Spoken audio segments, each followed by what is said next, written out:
Hey VC, it's Jonathan, your cheap and cheerful record collector. Hope everybody's doing well today. Summer's just about over, fall is here, getting nice and cold here in Maine at night. Didn't have a frost last night, but getting close to it. Been doing a lot of record collecting recently, a lot of buying, and got a lot of new things to show. So we should jump right into it. First thing I got, I bought some weird things. I went to a guy about an hour away who said he had great stuff in great condition, and I bought about 200 and what everything he had, like 250 albums. Spent very little for them. I did a cursory search when I was there, going through them, checking out each record. The Beatles look clean, so my first goal is always, you find the Beatles albums, and if they are clean, because they usually are played the most, you figure everything else is going to be okay. And I did a cursory search here and there, looking at quality, make sure they weren't scratched. But I got home and there were a good third of them were not what records were not in the same cover they said they were. A lot of them were scratched, I had to give away, but I still did okay. So I found some good stuff. Some of these are those, some are Goodwill finds, usual thing. Okay, first one up is Ben Webster. This is a 2 LP set. It's a obviously compilation of stuff. This was put out in '78. Nice gatefold with a lot of information. It's on Verve. Regular Verve label. Oh, while I'm at it, I was, we all put our records in nice inner sleeves. And I started off using the Disc Keeper 2, and then I went to the MoFi, and now I found this new one, which is called Invest in Vinyl. And from what I can tell, it looks like it's made in the same factory that does the MoFi, but it's a little bit less expensive. I mean, they look exactly like MoFi sleeves to me, and they charge a little bit less. So I got a bunch of these, and I'm real happy with them. So, they're not paying me. I didn't get anything for free. So it's just my opinion. Something to check out. Invest in Vinyl. All right, so we got the first one is the Ben Webster. I don't know if you know Ben Webster. Great saxophone player. Wonderful tone. Just love his stuff. Ben Webster. Next one up. My new pick from Vinyl Me Please. I was really happy to get this. This is Art Blakey, Freedom Rider. This is the first reissue in 40 years. Originally done 1961. And I guess they had a couple other reissues, but this is the first one in 40 years. This has Lee Morgan on trumpet, Wayne Shorter on sax, Bobby Timmons on piano, Jamie Merritt on bass, and of course Art Blakey on drums. Beautiful Blue Note pressing. Sounds amazing to me. Sounds unbelievable. One of the songs on it, called The Freedom Rider, is a 7-minute drum solo by Art Blakey. And it's not like Keith Moon or Ginger Baker drum solo. It's beautiful. It's really, I was skeptical, but it's beautiful. He really flows along, plays the melody, and just like, it's great. And the album itself is wonderful. And I'm real happy with Vinyl Me Please stuff. They really do a good job. Great quality. And, Art Blakey. Sticking with the jazz, another one I picked up is Les McCann, live at Montreux, 1972, I think it is. Yeah, 72. At Montreux Jazz Festival in Switzerland. 2-record set. As you can tell from the picture, it's obviously 1972. It's a great record, though. Some great funk, some great soul, amazing jazz, great singing. I just love the hell out of it.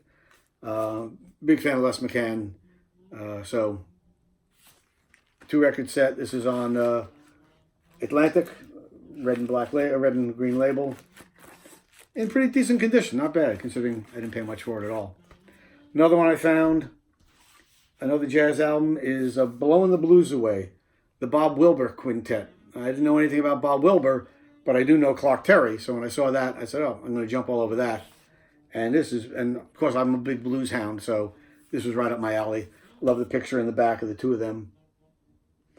And I guess the original album, this was the cover. And this is a repress. And this is what they used for the repress for the cover. On Classic Jazz Editions label. Nothing else to say. Just great. Great stuff. Can't remember who's playing with them on this. Doesn't matter. Great album. Next one is... I saw it at Goodwill. The cover was split, but it was so cheap I couldn't let it go by. And it's Coleman Hawkins, The Hawk Swings on Crown Records. Crown Records was a really junk label that used to put out these records where it would be, on top would say, The Animals play, the British group, The Animals. And then on the bottom it says, and songs by another group. So it'd be like 2 songs by the Animals and 10 songs by some amateur group playing the Animal songs. So they're really pretty crummy label. They were really known for not paying their artists their royalties. But now and then they put out a good album. This one was great. This is a repress. I think the original came out in red vinyl. That was the last. They used to do some colored vinyl. I guess that was the last colored vinyl they did was this album in red. This is a black repress. But it doesn't matter because Coleman Hawkins swings, and he really does. And it has Coleman Hawkins, Thad Jones on trumpet, Eddie Costa on piano and vibes. It's great. So real happy with that. And one more jazzy, funky album is Brian Auger, and used to be with a woman named Julie Driscoll. This is the same woman. She got married and changed her name to Julie Tibbetts. This is a jazz fusion album. He's so great, though. There he is. She has a beautiful voice. He plays great organ and piano. And it's just wonderful.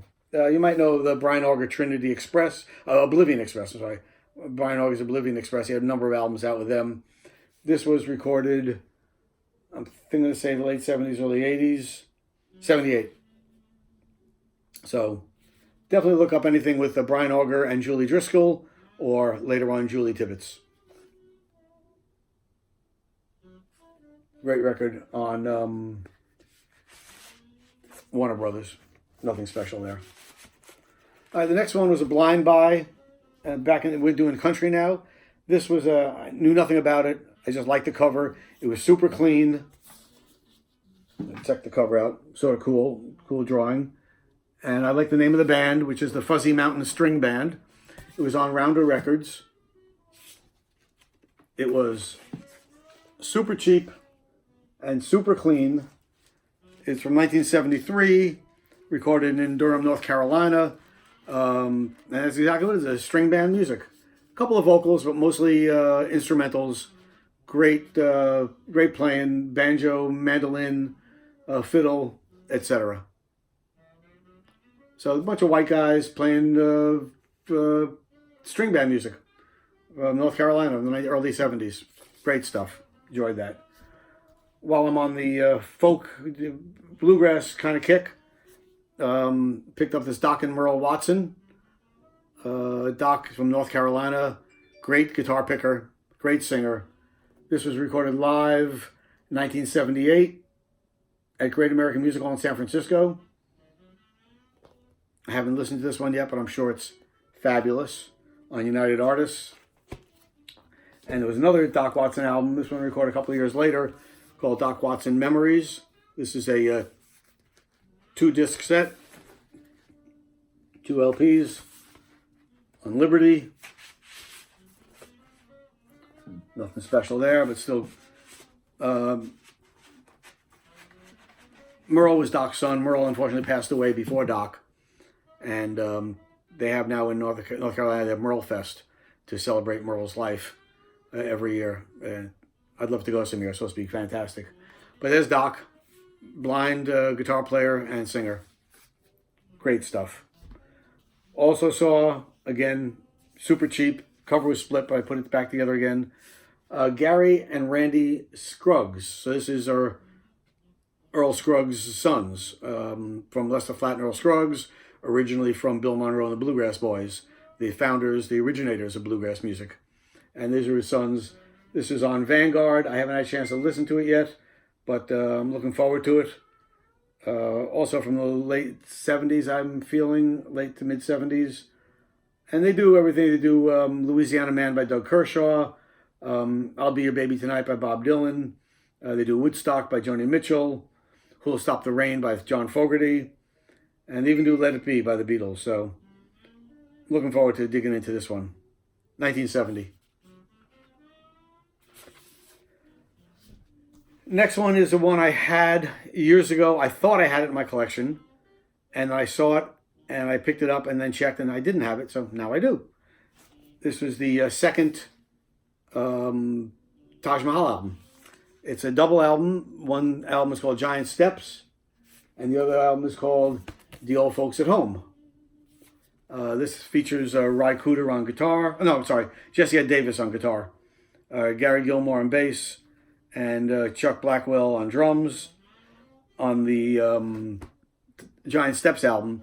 And the other one, The Old Folks at Home, is just a solo Taj Mahal album. And this is one of my absolute all-time favorite double albums. It's a repress on Columbia. Really clean. I was really happy to find a nice clean copy. If you don't know it, it's a classic. Fantastic record. Love Taj Mahal.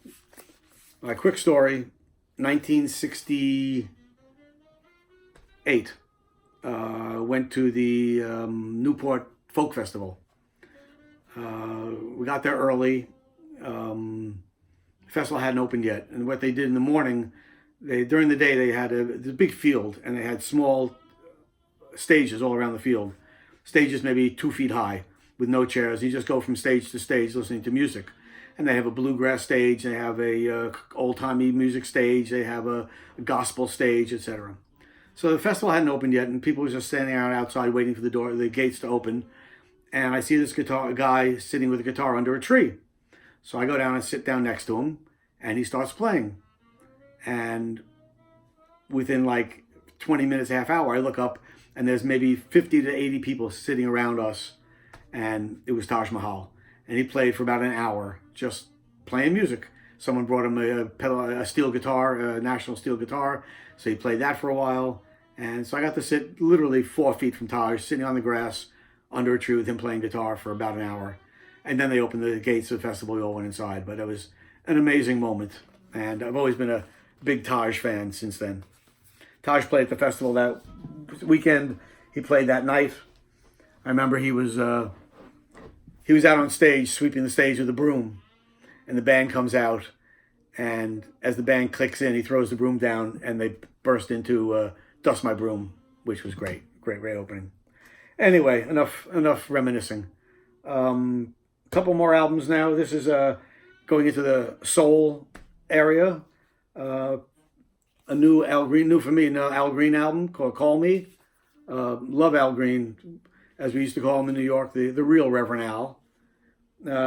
This album has Here I Am, Take Me Away, which is a great song. Your Love Is Like a Morning Sun, Stand Up, I'm So Lonesome I Could Cry. Just Call Me, Come Back Home. Funny How Time Slips Away. Great album. 1972 on High Records. Not in perfect condition, but any Al Green is good Al Green for me. So real happy to get that. This is another soul album. This was a part of that deal where I got the 250 records, and this was in there. This was Curtis Mayfield, and this is Roots. Nice gatefold, and actually, where is it? Okay, I almost screwed this up the other day and ripped it off. I'm not gonna.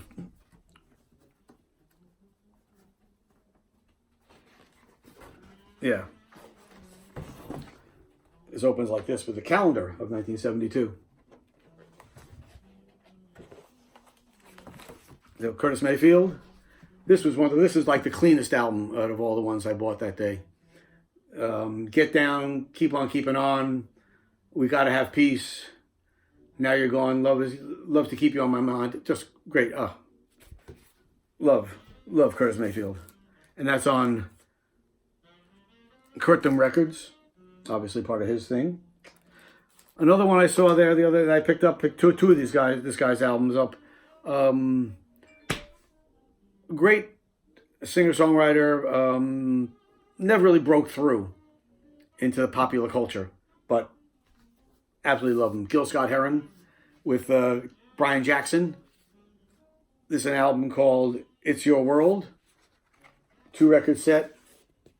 Nice gatefold of the band on Arista. 76.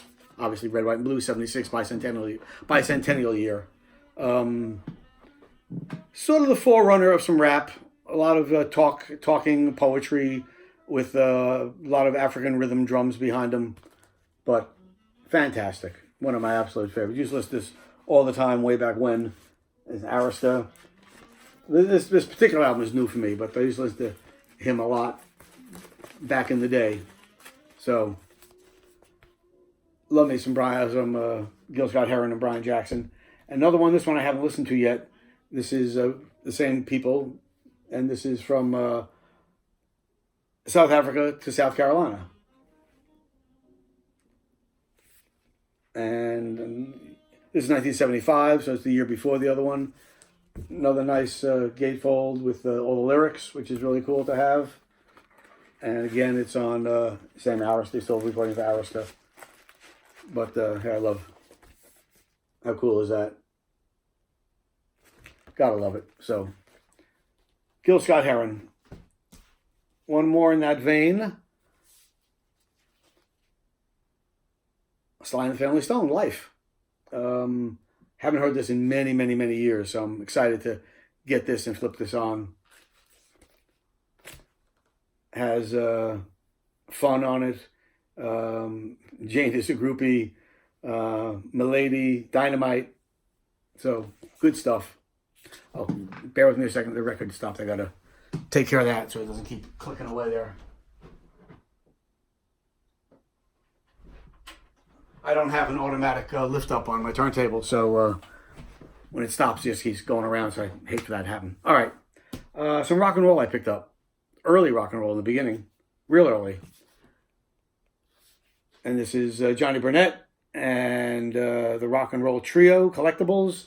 It's a repress, obviously, but it's just great. If you know Robert Gordon modeled himself a lot after Johnny Burnett. He does Rockabilly Boogie, which is Robert Gordon covered. Lonesome Train, Rock Therapy, Tear It Up, Eager Beaver Baby. It's great. I love this stuff. So, real early rockabilly, Johnny Burnett. Listen, and they say right here, listen to Johnny Burnett. Why wouldn't you? Recorded 1956, 1957. My buddy Brian Lozo at the Shamrock and Records hasn't done a video for a while. Hopefully he'll be back soon doing videos. We do some trading back and forth, and he had this, and he couldn't believe I didn't own this yet. And Neil Young, On the Beach. It's one of those records that sort of just missed you sort of missed it. I never heard it. I knew of it, but it just sort of went by the wayside. So I was real happy to get this. Played this the other day. I thought it was fantastic. So I'm really looking forward to giving this a couple more spins, getting really into it. But great album, in good condition, not bad at all. And on the Reprise Solid Color label. So to Brian again, thanks, man. This one is, everyone's seen this album 1,000 times. I just got a new upgraded copy of the Allman Brothers Live at the Fillmore East on the Pink Capricorn label. Just nice, happy to have a nice, clean copy. Definitely an upgrade from what I had before. And last but not least, 2 days ago, I So I got fed up with Goodwills. They were charging $5, $6, $10 for ridiculous stuff. So I got fed up. I went to a flea market nearby, and they usually don't have anything in this particular flea market, indoor flea market. But digging around, and this popped up. Tom Waits, Heart Attack and Vine, which was missing from my collection, so I jumped all over it. Spent a little more than I normally spend. I think I spent $15 on it, but well worth it. Super clean, and real happy to add this to the collection. Big Tom Waits fan on Asylum. If you don't know this album, it has Downtown Girl on it, Downtown Train, not Down, Downtown, Jersey Girl, Heart Attack and Vine, On the Nickel, Till the Money Runs Out. Fantastic.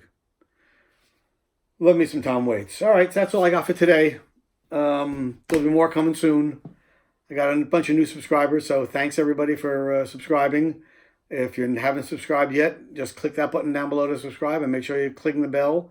You hit that bell so you get notified when new videos come out.